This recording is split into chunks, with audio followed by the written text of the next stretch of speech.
When you think back to when we first started talking about a nursery, Bill had taken a trip. We heard about Vanessa's death, and he was in Phoenix, talked to some friends. They said they had a nursery. So he went to look at it, and he said, when I get home to Spokane, I'm going to get involved with their nursery. Well, there wasn't one. So he said, let's do it. So he got some friends together, formed a board, took 5 years. We opened our doors. Tiny little house on the South Hill, but we made it work. Then we had the nursery that we're currently in. We wanted to memorialize Vanessa Behan. Her death is the reason why we're all here. We're here at the brand new Vanessa Behan facility on Sprague Avenue, and we are just nearing the end of our construction project so that we can impact 3 times, if not more, children and families in our community. We started as a very small organization. Bill always talks about how we opened our doors with only about 6 months of operating reserves in the bank, and they took a leap of faith, and we have been open every day since then. Since our inception, we've taken in 106,000 children. Yeah. That's half the population of Spokane. This space will really allow us to not only do the programs that we've always done and some new ones that we think are going to be really helpful, but also to look at how we partner with other organizations. There are people in this community doing really great work that our families can benefit from, and start to break down those barriers and those silos that we oftentimes work in so that we really are benefiting the children and the families that really need it. This place is full of love. Once you're there, you can tell. You can feel that the staff are prepared and they're there to love the kids that they have the privilege to care for. And you think about children that are coming from a vulnerable situation, and they get to walk in there while their parents get whatever together they need to get together and let us take care of them. And they get to go play in that playroom. My hope in this space is that we create a sense of wonder for our children so that then they walk in these doors and maybe come with this very narrow idea of who they are or who they could become or what their world is, that they walk in here and say, there's so much more, and just really help them become more of who they were designed to be. This program deals with prevention. It's a unique characteristic that we have.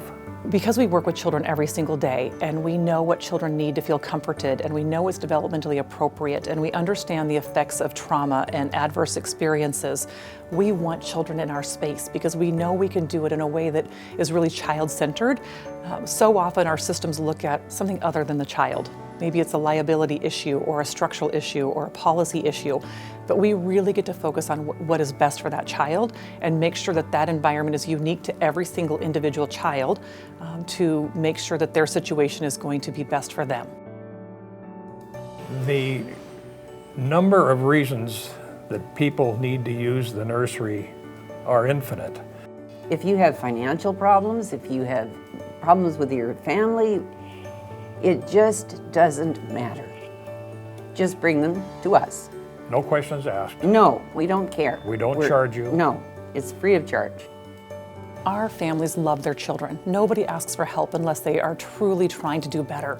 And so our families are brave in reaching out, but oftentimes they are coming from an environment where nobody ever taught them, nobody ever showed them, they didn't have access to resources. And so if we can get them in our doors and show them that unconditional love and support, I think that's truly going to change who they are as a parent, give them the skills and the tools that they've never had before, and again, just change that trajectory for those children to grow up and be something different than maybe their parents had the opportunity to be. And if we save one, we've done our job.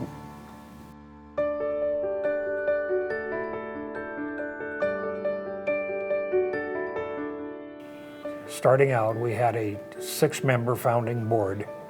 I was the marketing person. I thought I had the easiest job on the board. All I had to do was go out and say kids are in need and I could raise money, but it was an overwhelming challenge to raise the money necessary to get open. We had hoped and prayed that the Spokane community would adopt the program and support it through private donations. Yeah. And it has in spades.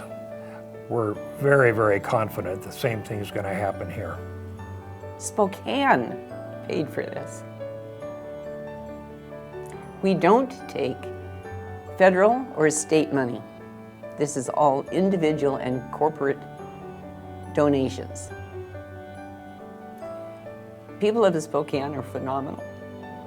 It's our community coming together to take care of our precious children at times when crises arise so that they know they are safe.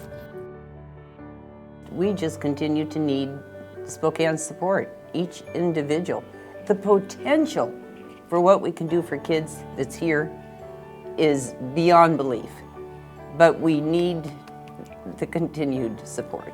We always will. We always will. And we will continue to be that humble organization who works very hard to meet the needs of our families and our children, who stays child-centered, who stays frugal, who stays conservative, but also has a huge vision and a huge dream for what we can become. It isn't just a building, it is an impact. It is a space where a child is loved. It is a place where a child's life is changed. It is a place where a family feels supported and loved, that a family can feel like they're not judged and that we can do this with them. And I hope that my takeaway is that this is a community effort, and what a huge testament to our community this building is.